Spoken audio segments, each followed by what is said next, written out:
Dear students and dear friends, बहुत बहुत स्वागत है अपने चैनल पॉलिटिकल साइंस SPM में। मैं विकास। प्यारे दोस्तों, आज हम लोग जो वेस्टर्न फिलोसफर या वेस्टर्न पॉलिटिकल थिंकर या पाश्चात्य राजनीतिक विचारक जो पढ़ रहे हैं, उसी के क्रम में आज हम लोग जॉन लॉक को पढ़ेंगे। इससे पहले हमने थॉमस हॉब्स को पढ़ लिया। ये थॉमस हॉब्स, जॉन लॉक और जीन जैक रूसो ये तीनों ही प्रमुख समझौतावादी विचारक हैं और BPSC जो PGT पॉलिटिकल साइंस है उसके लिए बेहद महत्वपूर्ण है। इनसे कम से कम 2 या 3 प्रश्न जरूर बनता है, इसलिए हम लोग इसको बतौर रिवाइज कर रहे हैं। और ये जो पुस्तक है राजेश मिश्रा सर की है, उसी से बेहद महत्वपूर्ण। अगर आपके पास उपलब्ध है तो आप कम से कम एग्जाम होने से पहले इसको 2-3 बार रिवाइज कर लीजिए। इससे लगभग 50% क्वेश्चन आपके जरूर मैच करेंगे। ठीक, चलिए बिना देर के भी सॉल्व करते हैं। इसको ध्यान रहे, हम लोग इसको केवल रिवाइज कर रहे हैं, ज़्यादा इस पर डिस्कशन नहीं करेंगे। जो इंपॉर्टेंट होगा हम आपको बता देंगे। और जो हम लगातार जो प्रैक्टिस सेट सॉल्व किए हैं और जो आपका वो 5 ऑप्शन वाला जो MCQ है या मॉडल पेपर है, उसको भी आप लोग सॉल्व कीजिए। और 1-2 दिन में अगला जो उसका पार्ट 3 है हम लोग अपलोड कर देंगे।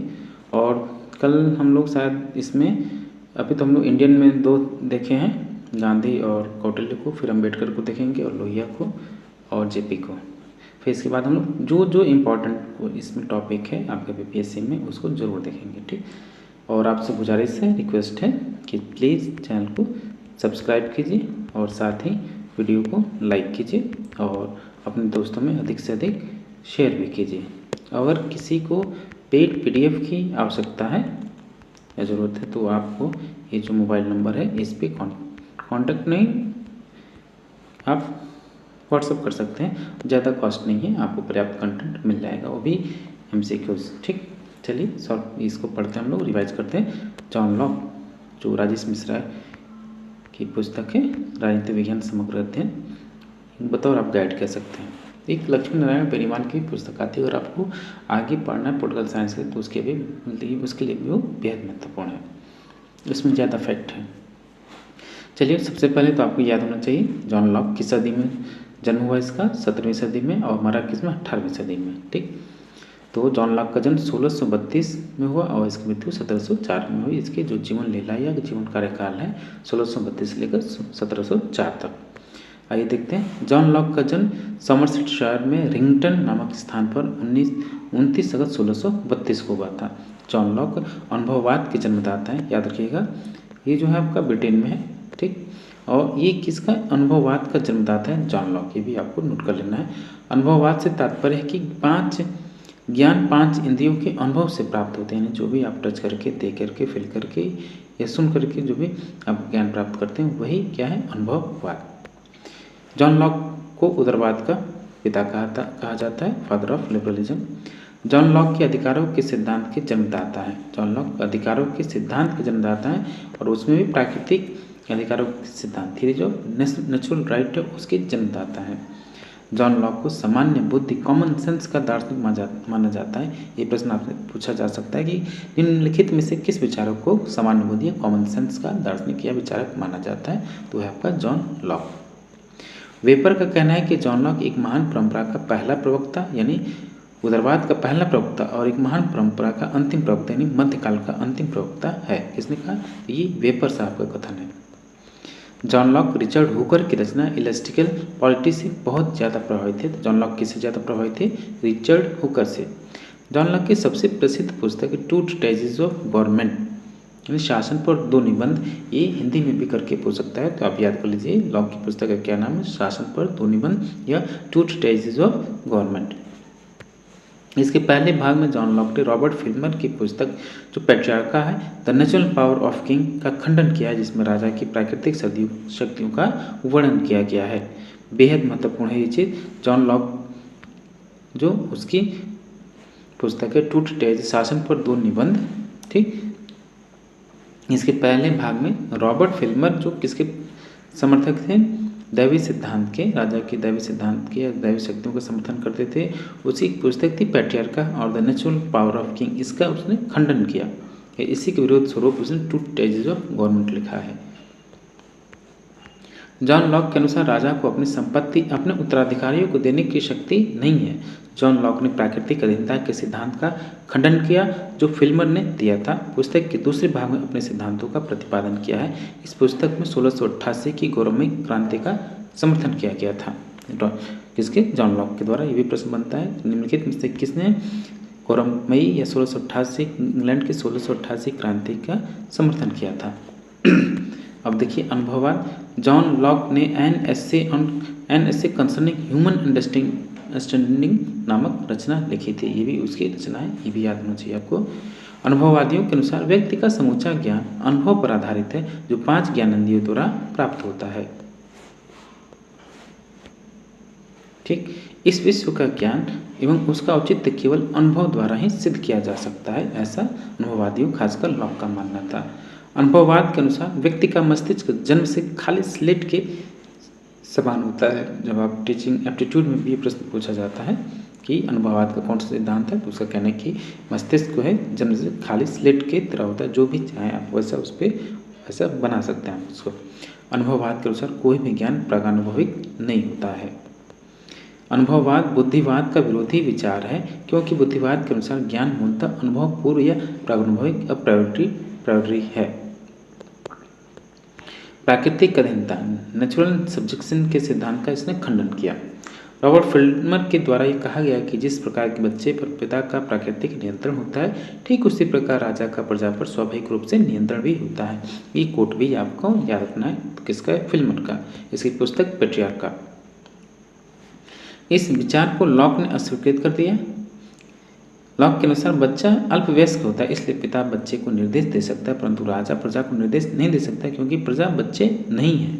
इसलिए व्यक्ति पर शासन करने का एक ही उपाय व्यक्ति के सहमति से शासन करना या सहमति प्राप्त करना जरूरी है।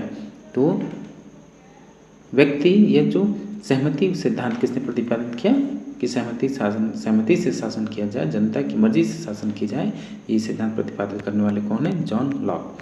पितृसत्तात्मक राज्य का खंडन किया किसने? जॉन लॉक ने। जॉन लॉक ने प्राकृतिक अधीनता के सिद्धांत का खंडन किया जिसका उल्लेख रॉबर्ट फिल्मर ने किया था। जॉन लॉक के अनुसार व्यक्ति पर राज्य का नियंत्रण व्यक्तियों की सहमति के बाद ही संभव है। इसी वजह से इसे मध्यकाल का अंतिम प्रवक्ता कहा जाता है। जॉन लॉक के अनुसार पिता का बच्चे पर नियंत्रण एवं राज्य का नागरिकों पर नियंत्रण से अलग होता है। भाई इसका देखते हैं प्राकृतिक अधिकार का सिद्धांत। जॉन लॉक अधिकारों के सिद्धांत के जन्मदाता हैं, वे प्राकृतिक अधिकारों के सिद्धांत के जन्मदाता हैं। ये आपको याद रखना है। जॉन लॉक ने प्राकृतिक अधिकारों में जीवन, स्वतंत्रता तथा संपत्ति को शामिल किया। बेहद महत्वपूर्ण, बार बार ये प्रश्न पूछा जाता है कि निम्न से कौन प्राकृतिक अधिकारों में शामिल नहीं है? लॉक के द्वारा कौन इसमें प्राकृतिक अधिकार नहीं है? तो उसे याद रखिएगा, जीवन, स्वतंत्रता और संपत्ति को प्राकृतिक अधिकार समझता है। जॉन लॉक ने संपत्ति के अधिकार को अत्यधिक महत्व प्रदान किया तथा जीवन स्वतंत्रता के अधिकार को भी संपत्ति के अधिकार में निहित माना है। ये कोड भी बेहद महत्वपूर्ण है। नेक्स्ट है कि जॉन लॉक के अनुसार व्यक्ति को प्राकृतिक अधिकार जन्मजात रूप में प्राप्त होते हैं, जैसे उसकी त्वचा का रंग। जॉन लॉक के विचारों से अमेरिकी संविधान निर्माता जेफरसन एवं मेडिसन प्रभावित थे। जेफरसन के अनुसार व्यक्ति को जीवन, स्वतंत्रता एवं सुख लेने का अधिकार है। जॉन लॉक के बाद प्राकृतिक अधिकारों का समर्थन थॉमस पेन के द्वारा किया गया, जिन्होंने राइट्स ऑफ मैन नामक रचना लिखी। थॉमस पेन किसके समर्थक थे? तो जॉन लॉक जो प्राकृतिक अधिकारों के सिद्धांत प्रतिपादन किया था, बाद में थॉमस पेन के द्वारा भी समर्थन किया गया। उनकी रचना है राइट्स ऑफ मैन। अतः व्यक्ति के प्राकृतिक अधिकारों को कभी छीना नहीं जा सकता। ठीक, बेंथम ने लॉक के प्राकृतिक अधिकारों की आलोचना करते हुए कहा कि प्राकृतिक अधिकार बकवास है, बकवासों से बढ़कर बकवास है। ये कोट भी बेंथम का बेहद महत्वपूर्ण है, आपको याद रखना है कि बेंथम कहता है कि लॉक के प्राकृतिक अधिकार बकवास है, बकवासों से बढ़कर बकवास है। बेंथम का कोट है।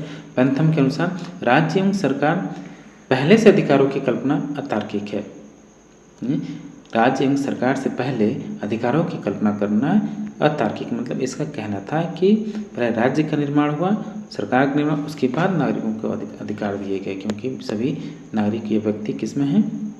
राज्य में है। जॉन लॉक के प्राकृतिक अधिकारों की आलोचना एडमंड बर्ग तथा रूसो ने भी की है। बेंथम, एडमंड बर्ग और रूसो के द्वारा जॉन लॉक की आलोचक हुए ये लोग। संपत्ति का विचार जरा देखिए क्या कहता है। मैकफरसन के अनुसार जॉन लॉक द्वारा राज्य और सरकार के निर्माण का मूल उद्देश्य संपत्ति के सिद्धांत को औचित्य करना था या उसके सिद्धांत को वास्तविकता ठहराने थे।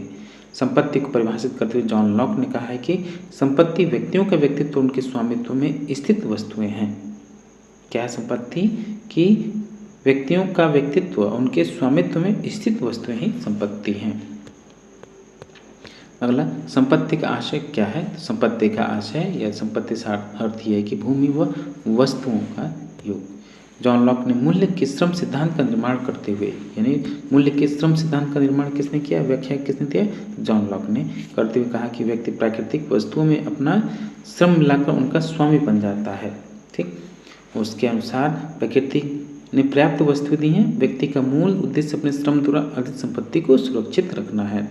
जॉन लॉक संपत्ति पर प्रतिबंध भी लगाता है, संपत्ति दूसरे के लिए भी छोड़ना चाहिए तथा संपत्ति को नष्ट न किया जाए। ठीक, उदारवादी विचारक है, उदारवाद का जनक है, father of liberalism. John Locke उदारवाद के जन्मदाता है। उदारवादी विचारधारा मूलतः व्यक्तिवादी है, यानी जो उदारवादी लिबरल थियरी है वो क्या है, इंडिविजुअलिस्ट है, क्योंकि ये संबंधित व्यक्ति की भलाई की बात की जाती है या उसके अधिक से अधिक अधिकार प्रदान किए जाए या राज्य उनके मामले में कम से कम हस्तक्षेप करें। यह है उदारवादी सिद्धांत। जॉन लॉक के विचारों में उदारवाद के निम्नलिखित सिद्धांत पाए जाते हैं। उसके विचार में उदारवाद कौन कौन सिद्धांत पाए जाते हैं? स्वतंत्रता का, सहिष्णुता का, लेटर कंसर्निंग टॉलरेशन, ये इसकी पुस्तक जिसमें टॉलरेशन या सहिष्णुता पर इसने अपने विचार प्रकट किए हैं। सहमति का शासन या गवर्नमेंट ऑफ, जिसको आप कंसेंट बोलते हैं, इसने सिद्धांत दिया ये। और कॉन्स्टिट्यूशनल गवर्नमेंट की भी बात, यानी संवैधानिक शासन की भी बात करता है। The calculus of consent, logical foundation of constitutional democracy नामक रचना जेम्स एम ब्यूकानन द्वारा 1962 में लिखी गई। सामाजिक समझौते का सिद्धांत क्या है जॉन लॉक का? लॉक ने हॉब्स की तरह यह माना कि सामाजिक समझौते के द्वारा राज्य की उत्पत्ति हुई है। दोनों विचारक मानते हैं कि समझौते के द्वारा राज्य का विकास उत्पन्न या निर्माण हुआ, न कि दैवी, न कि शक्ति, न मात्रेय, न पितृसत्तात्मक सिद्धांत के द्वारा। ठीक, तो उसने मानव स्वभाव और प्राकृतिक अवस्था आदि का वर्णन करते हुए राज्य की उत्पत्ति की व्याख्या की है। अब आइए मानव स्वभाव देखते हैं, ह्यूमन नेचर। लॉक के हिसाब से, लॉक के अनुसार मानव स्वभाव क्या है? जॉन लॉक के अनुसार व्यक्ति सुख प्राप्त करने का इच्छुक होता है एवं दुख से बचना चाहता है। यानी लॉक जो कहता है कि जो व्यक्ति है वो बहुत ही मतलब चालाक है। वो व्यक्ति सुख प्राप्त करने की इच्छुक होता है, दुखों से निवृत्त होना चाहता है, दुखों से बचना चाहता है। वो जॉन लॉक के अनुसार व्यक्ति का स्वभाव नेक एवं अच्छाई की, यही व्यक्ति तीनों में लॉक के व्यक्तियों को नेक एवं अच्छा या सगुणी मानते, ही भी नोट करने के लायक है। व्यक्ति को जन्म से ही प्राकृतिक अधिकार प्राप्त है, ये बाद में किसी राज्य के द्वारा नहीं दिया, बल्कि जन्म लेते ही उसको प्राकृतिक अधिकार प्राप्त हो जाते हैं। अगला, प्राकृतिक अधिकारों में लॉक ने संपत्ति को सबसे अधिक महत्व दिया है, जैसा कि आप जानते हैं, पहले पढ़ चुके हैं। प्राकृतिक अवस्था क्या थी? नेचर ऑफ स्टेट क्या है उसका जॉन लॉक का?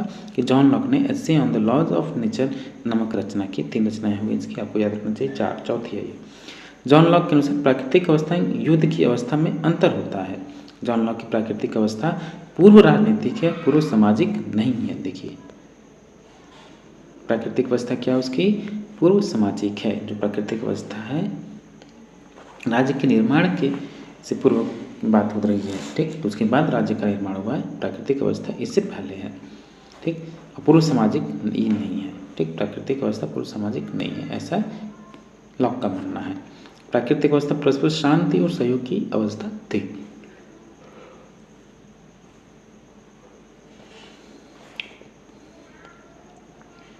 प्राकृतिक अवस्था प्राकृतिक नियमों से संचालित होती थी। प्राकृतिक अवस्था में प्राकृतिक विधि विद्यमान थी। विधि एवं स्वतंत्रता के मध्य संबंध क्या है? तो जॉन लॉक ने कहा है कि जहाँ विधि कानून समाप्त होती है वहाँ निरंकुशता आरंभ होती है। यानी कानून जहाँ समाप्त होता है वहाँ से राजा की या राज्य का जो निरंकुशता है बढ़ने लगता है। जॉन लॉक के अनुसार विधि स्वतंत्रता का संरक्षण ही नहीं करती बल्कि उसमें वृद्धि भी करती है। विधि के अभाव में स्वतंत्रता की कल्पना करना कठिन है। प्राकृतिक नियम क्या है उसके जॉन लॉक के? जॉन लॉक के अनुसार प्राकृतिक नियम का अभिप्राय मध्यकालीन ईश्वरीय सार्वभौमिकता विधि से है। सिसरो के अनुसार प्राकृतिक विधि का अभिप्राय ईश्वर द्वारा नियमित। देखिए, ऐसे ही प्रश्न आ गया था थियरी में सिसरो के अनुसार प्राकृतिक विधि का अभिप्राय ईश्वर द्वारा निर्मित नियमों से समष्टि सृष्टि संचालित होती है। व्यक्ति बुद्धिमान होने के कारण ईश्वरीय नियमों का ज्ञान प्राप्त करके अपने जीवन का संचालन करता है।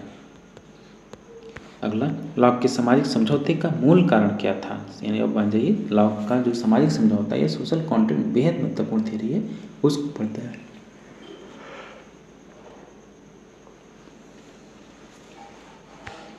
प्राकृतिक अवस्था में कुछ असुविधाएं थी जो निम्नलिखित हैं। क्या असुविधाएं थी?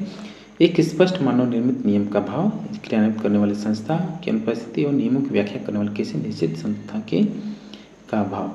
यानी कहता है जॉन लॉक कि प्राकृतिक अवस्थाएं कुछ अवस्थाएं जो समाप्त नहीं थी या असुविधाएं थी कि नियम निर्माण करना यानी विधायिका का अभाव था और उसको लागू करने का कार्यपालिका होता था, कार्यपालिका की संस्था का अभाव था और इन दोनों की व्याख्या करने नियमों की व्याख्या करने का अधिकार न्यायपालिका को प्राप्त था, जो कि वहाँ नहीं है। ठीक,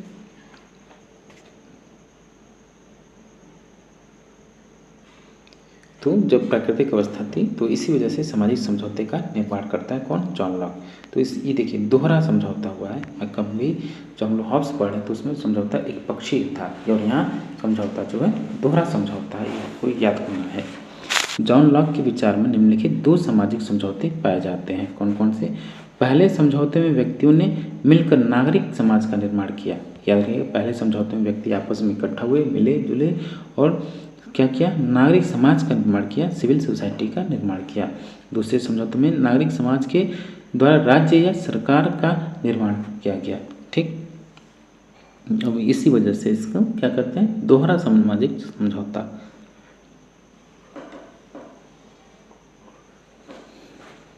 जॉन लॉक के समझौते में व्यक्तियों ने केवल दंड देने का अधिकार राज्य या कॉमनवेल्थ को सौंपा। यानी जो जॉन लॉक है राज्य को क्या कहता है? कॉमनवेल्थ कहता है। जॉन लॉक ने राज्य या नागरिक समाज या समुदाय में अंतर नहीं किया है। राज्य या नागरिक समाज या समुदाय में कोई अंतर नहीं किया, तीनों को एक ही मान रहे हैं। जॉन लॉक ने राज्य का, नागरिक समाज का, समुदाय में अंतर नहीं किया है। समझौते के पश्चात भी प्राकृतिक अधिकार व्यक्ति के पास सुरक्षित हैं, जैसा कि हॉब्स में ऐसा है कि जब समझौता हुआ समस्त तो उन्होंने अपने प्राकृतिक अधिकार लेवियाथन ने संप्रभु को सौंप दिया। इसमें ऐसा नहीं है। जॉन लॉक के समझौते में व्यक्ति महत्वपूर्ण सिद्ध होता है। जॉन लॉक ने सरकार को सीमित करने के लिए सरकार के 3 अंगों में विभाजन किया, विधायिका, कार्यपालिका और संधिन मातृ शक्ति, यानी इसको बोलते हैं जुडिशरी। राज्य को सीमित करने के लिए लॉक ने संप्रभुता शब्द का प्रयोग नहीं किया, उसने संप्रभुता के स्थान पर ऑल सुप्रीम पावर का शब्द का यूज किया। तो ये भी प्रश्न पूछा जा सकता है कि जो लॉक है राज्य को क्या कहता है? तो कॉमनवेल्थ कहता है, और संप्रभुता को किस नाम से करता है? All supreme power. ठीक, सामाजिक समझौते की विशेषता क्या है? तो सामाजिक समझौता पूर्व राजनीतिक था, पूर्व सामाजिक नहीं। इसका मतलब ये हुआ कि हॉब्स में क्या देखिए पूर्व राजनीतिक पूर्व सामाजिक दोनों था, लेकिन लॉक में ऐसा नहीं है। पूर्व राजनीति में समझौता हुआ तो राजनीतिक व्यवस्था नहीं थी। ठीक, समाज तो था लेकिन राजनीतिक व्यवस्था नहीं थी। क्या? विधि निर्माण करने वाली संस्था, उसको लागू करने वाली संस्था कार्यपालिका, और इन दोनों की व्याख्या जांच करने की सही है या गलत है या नियमों के अनुसार चलने की नहीं, इसकी जांच करने का एक न्यायपालिका की उसने व्यवस्था की। ठीक, तो समझौता टूटने के बाद सरकार समाप्त होगी, इसलिए व्यक्ति प्राकृतिक अवस्था में नहीं जाएगा। व्यक्तियों ने समझौते के द्वारा अपनी शक्तियाँ बहुमत समुदाय को दी थी। यानी जो मतलब कि थोड़ा सा कमज़ोर था या व्यवस्था को संचालित करना चाहता, लोग इकट्ठा हुए, 4, 5, 10 लोगों का एक समूह बन, उससे राज्य का संचालन किया जाता था। ठीक, इसी को ट्रस्टीशिप बोलते हैं।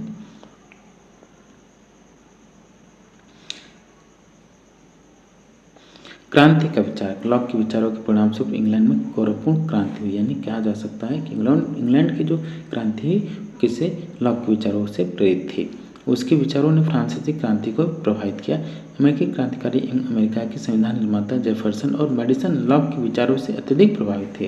अमेरिका के संविधान पर लॉक के विचारों का स्पष्ट प्रभाव है।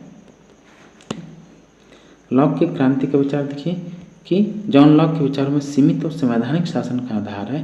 राज्य ने संभावित निरंकुश व्यक्ति पर प्रतिबंध लगाने के लिए निम्न आधारों पर क्रांति को औचित्य ठहराया। ठीक, कई सालों बाद ये देख रहे हैं। तो क्रांति को औचित्यपूर्ण ठहराने का किसने नारा दिया? John Locke. यदि राजा एक व्यक्ति विधि के स्थान पर निरंकुश शासन करने लगे तो क्रांति को औचित्यपूर्ण ठहराया जा सकता है। जब राजा विधायिका के स्वतंत्र कार्यक्रमों में बाधा उत्पन्न कर तब भी क्रांति का मार्ग आप अपना सकते हैं। जब राजा निरंकुश रूप से चुनाव लड़ने के तरीके में परिवर्तन करने लगे, ठीक, या जब राजा विधायिका नागरिकों को किसी शक्ति के हवाले सौंपने लगे, यदि सर्वोच्च कार्यकारी अधिकारी विधि की अवहेलना या उसका पालन न करे।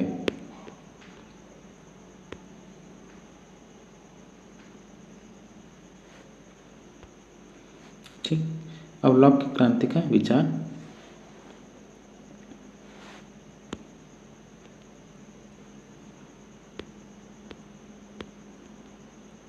तो जॉन लॉक के अनुसार परिणामस्वरूप सरकार को हटाया जाता है राज्य या कॉमनवेल्थ विद्यमान रहता है। तो जो जॉन लॉक है राज्य को राज्य नहीं बोलता बल्कि क्या बोलता है? कॉमनवेल्थ। ठीक, ये आपको याद रखना है। तो जबकि हॉब्स के अनुसार क्रांति के परिणामस्वरूप प्राकृतिक व्यवस्था पुनः आ जाएगी, क्योंकि हॉब्स के विचार में राज्य, समाज व सरकार सभी का निर्माण एक ही समझौते के द्वारा हुआ था। जॉन लॉक ने सरकार को एक ट्रस्ट या लिमिटेड लायबिलिटी कंपनी की संज्ञा दी है। उसने बेहद महत्वपूर्ण है ये ट्रस्ट एंड लिमिटेड लायबिलिटी। ठीक, जॉन लॉक ने क्रांति के स्थान पर स्वरूप से प्रार्थना शब्द का प्रयोग किया था। ठीक, राज्य के कार्य क्या होने चाहिए कि जॉन लॉक ने राज्य के नकारात्मक कार्यों का उल्लेख किया। ठीक